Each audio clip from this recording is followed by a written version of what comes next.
Hello. Hey. Hey, I'm just looking for my kit. You need me to record myself, right? Well, it is a radio show that we make. Okay. I don't know if I need the sarcasm exactly. Not right now. Not right now. It's tender times. I get it. Hold on one second. All right. I'm recording. Great. Yeah. All right. Can you introduce yourself? I'm Alex Bloomberg, and I run Gimlet. You're my boss. I am. Hey, Wendy here from Science Versus. Yep, that's my boss, Alex Bloomberg, podcast king of Brooklyn. And I called up Alex because he had some questions he wanted our help with. Questions about what he should do when he has to go out into the world and how careful he should be with the things that he touches.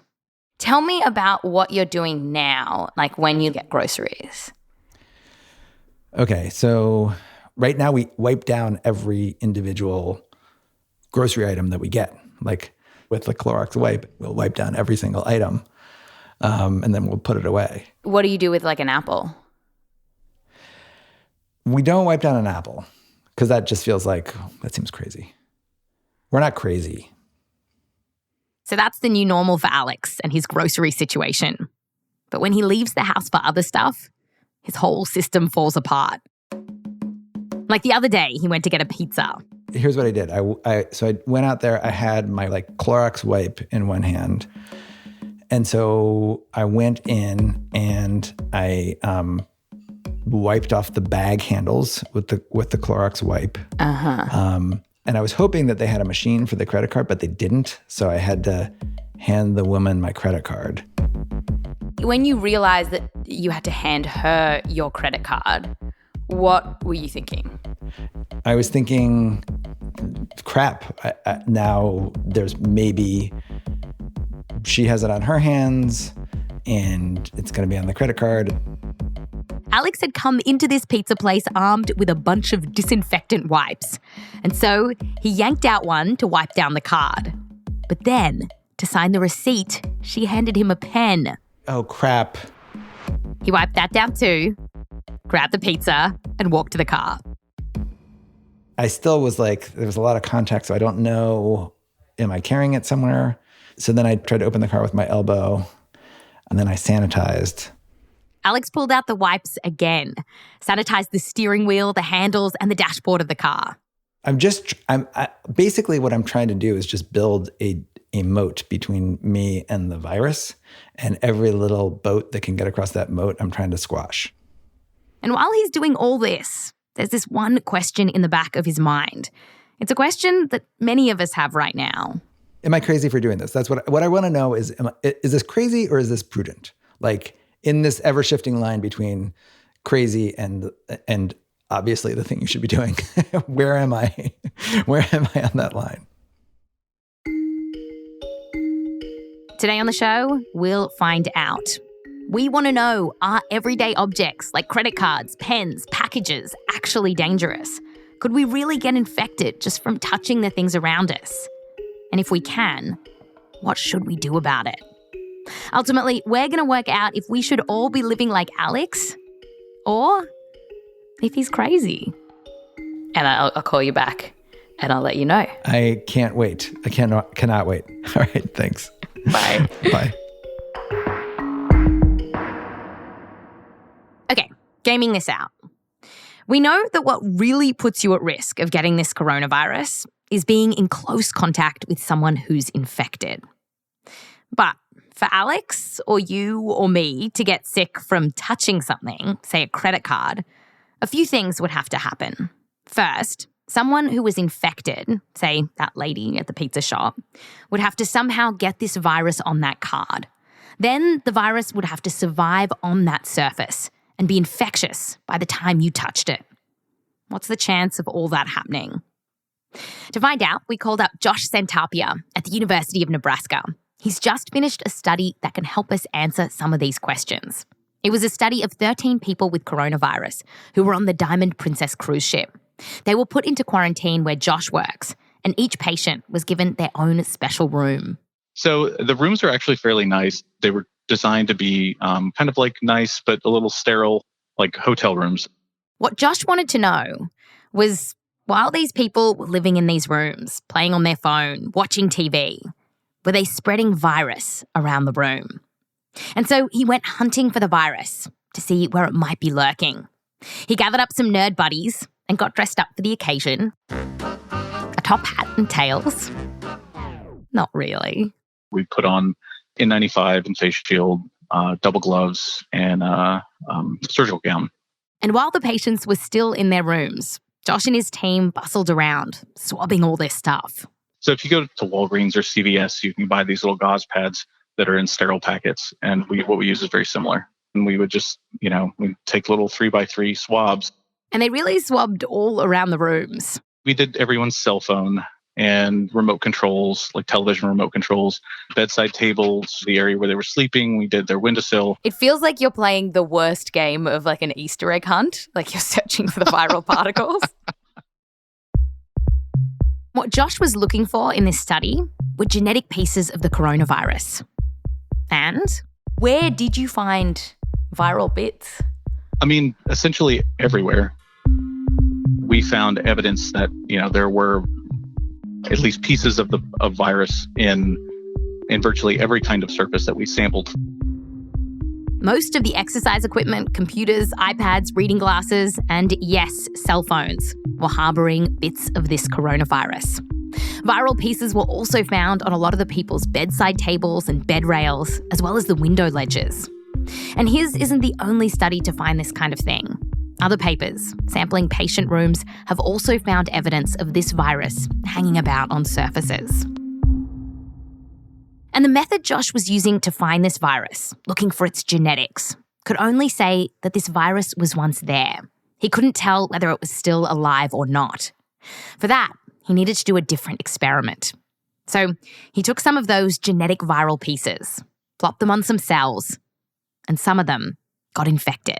And we've sort of run down that rabbit hole pretty far now. So at least some of these samples are infectious, it's looking like. I would say so, yes. I would be willing to say that at least in some fraction of the samples. And for us, it was a bit surprising because the people in his study weren't that sick. They had mild symptoms. The virus probably got around the room from people coughing and sneezing, maybe into their hands and then touching other stuff. Because, after all, the virus doesn't have little legs. It can't walk around on its own. No, it's not moving on its own. But like if you touch some spilled ink and it gets on your finger and then you touch the counter next to you, you got ink on the counter, right? So it's kind of the same kind of thing. The ink isn't moving, you're moving the ink. Now, it's important to remember that studies like Josh's are testing rooms where patients are living in. And yes, they find evidence of this virus all over their room. We don't know how much virus would be left behind from a sick person just, say, passing through a public space, like a grocery store. But if we're being cautious, we can assume that if someone, even with mild symptoms, went through an aisle, touching cereal boxes and jam jars, it's possible that they might have left some bits of this virus behind. So, a big question is, how long would this virus survive? It turns out it depends a lot on the surface that the virus is on. So a couple of studies have looked at this, deliberately putting a bunch of virus on various materials and then measuring how long it sticks around for. One study found that the coronavirus was undetectable on paper after just 3 hours. But when they put it on glass, they could still detect it 2 days later. With plastic and steel, it was even longer. They're looking at steel and plastic, seeing viability for several days. But a big caveat here is that all those studies are happening in a lab where scientists are putting a specific amount of virus on each surface. And out here in the real world, we don't know exactly how much virus would end up on a plastic ketchup bottle that someone sneezed on. And because we don't know how much virus that bottle started with, we don't know how much virus would still be there days later. Okay, so what does this all mean for you and me and my poor, cautious boss, Alex? Is he crazy or not? That's coming up. just after the break.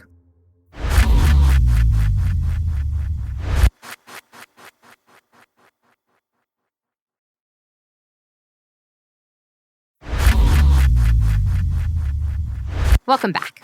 We just found out that this coronavirus might be able to last on some surfaces for a few days. So what does this mean for us as we go about our lives? And what does this mean for my boss? Is he crazy or prudent? I talked to Josh Santarpia at the University of Nebraska about all the things that Alex has been doing. My boss, Alex Bloomberg, he's wiping down all of his grocery products. Is that a good thing to do?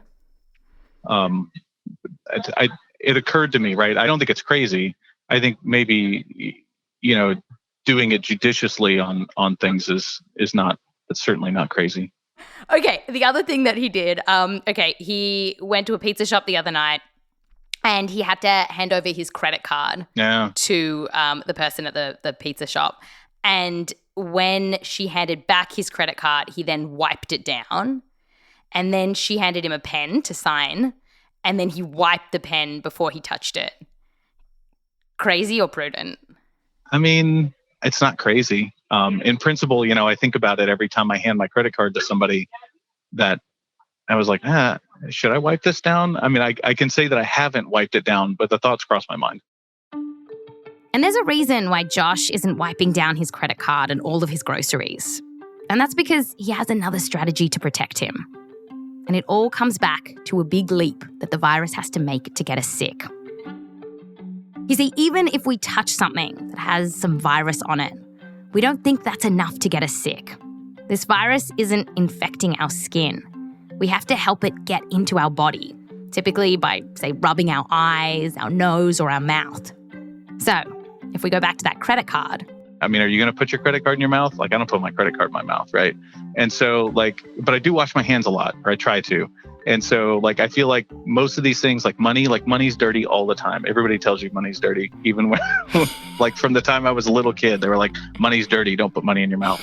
And so, right, I don't put my credit card in my mouth. I don't put money in my mouth because, these are things that, other people handle all the time. And you don't ever know what kind of diseases other people have. If it's something you're just going to handle, I think it's good enough to just wash your hands. Okay, so this is the actual, rather than going through individual moments in our lives, this is the broad message that people should have is the virus gets in our body via our mouth, or I guess if you pick your nose. Mouth, nose, mucus, mucosa in general, but yeah, mouth and nose I think are probably the big ones. What we're all trying to achieve here is just not getting viral particles into our body. That is the key. Mm-hmm. Yep. So I don't think there's any need for, zombie apocalypse level panic. I mean, if I'm going to put my mouth on it, I want to wipe it. If I'm not going to put my mouth on it, I think I can just wash my hands. Oh, that's just like a good life lesson, I feel like. So Josh is focusing on washing his hands after he touches stuff that might be contaminated. That's how he's mainly protecting himself from this coronavirus. But he says that if you do want to be super duper careful, you might as well wipe down your groceries. After all, we do know that disinfectants like bleach, alcohol, and other stuff, it can kill this virus. Okay, so that's for things you don't put in your mouth. You can wash your hands, or you can wipe that stuff down with things like bleach. But what about foods that you are putting in your mouth? Like that apple at Alex's house. You can't put bleach on that.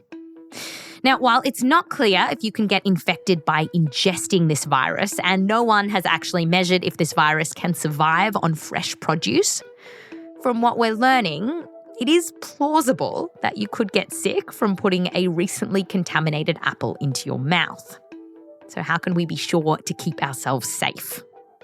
One idea that's floating around the internet is to wash our fruits and veggies with soap and water.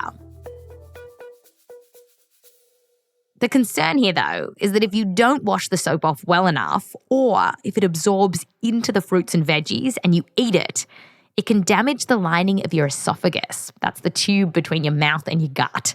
It can also upset your stomach.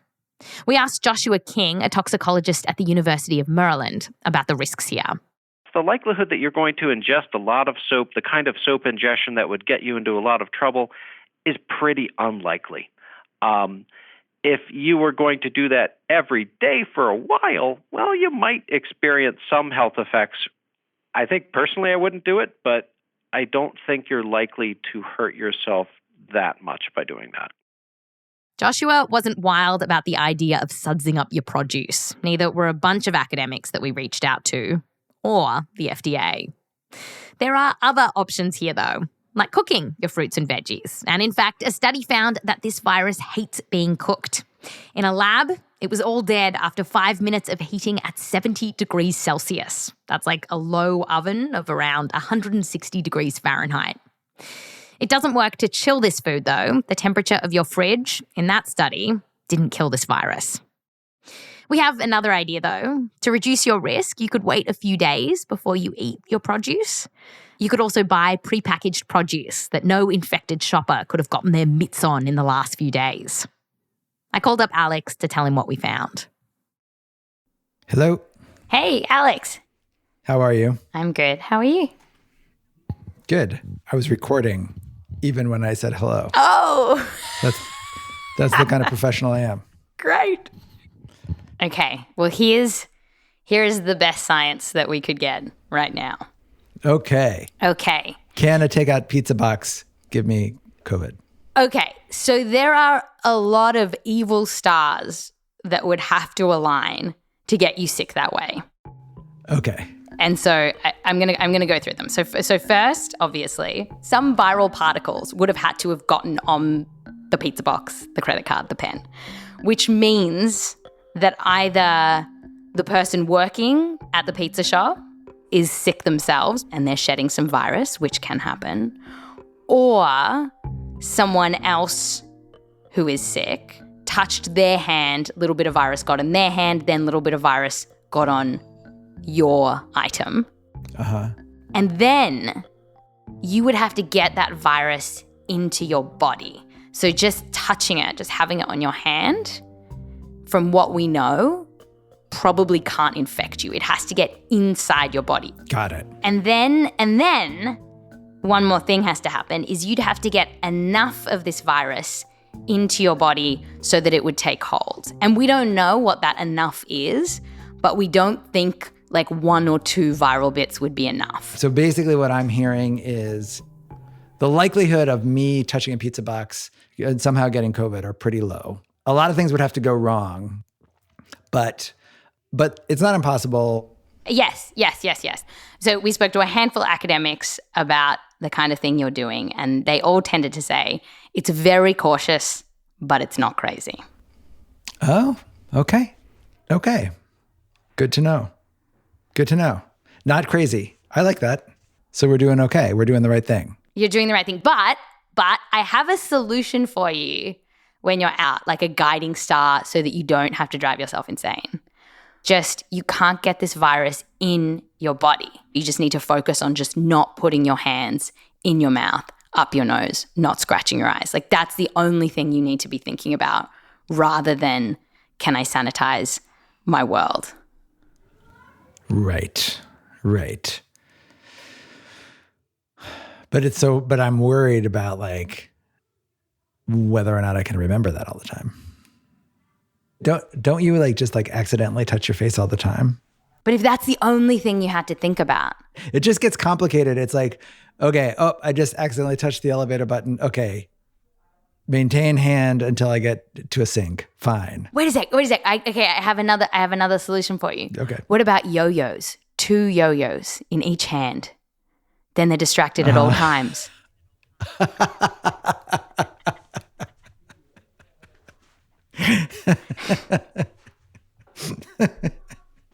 That's a good idea. I don't know. There's probably, because you conceivably could touch like your face with a yo-yo, but maybe like 50-pound weights, 2 big dogs, like 2 Rottweilers, one in each hand. Did science help you today, Alex? Yeah, it did help me. Just keep your hands away from your face. And now, time for a little NCVC. Time for some non-coronavirus content. NCVC for short. Close your eyes. If you're driving, keep your eyes open. It's raining. It's a big rainstorm, and it's just about to stop. You can hear the birdies just coming out, tweeting just a little.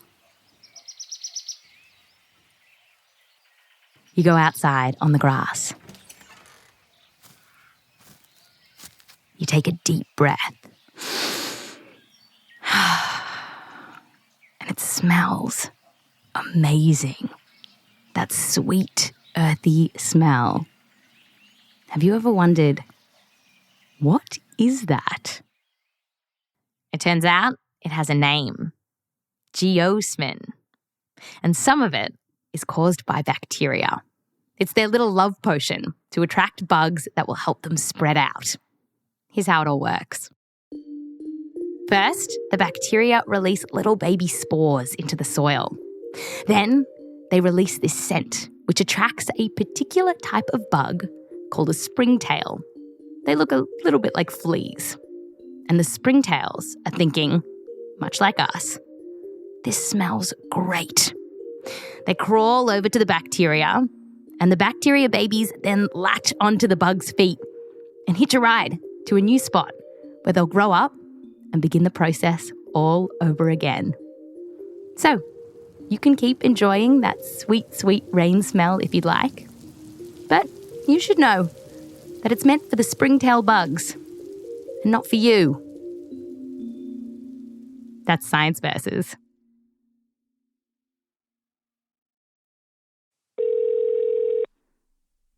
Hey. Hey. Hey, Meryl Horn, producer at Science Versus. Hey, Wendy. How many citations in this week's episode? There are 73. 73. And if people want to find these citations, where should they go? They can go to our show notes and follow the links to the transcript. Thanks, Meryl. Good night. Good night.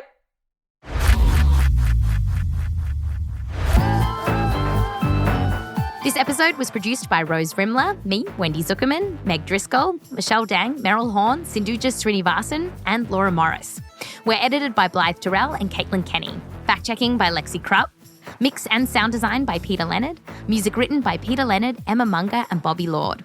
A big thanks to all the researchers we got in touch with for this episode, including Dr. Christine Bruhn, Dr. Erin Leigh Dicaprio, Professor Kalmia Kniel, Dr. Linda Harris, Dr. Megan Freeman, Professor Jovana Kovacevic, and others.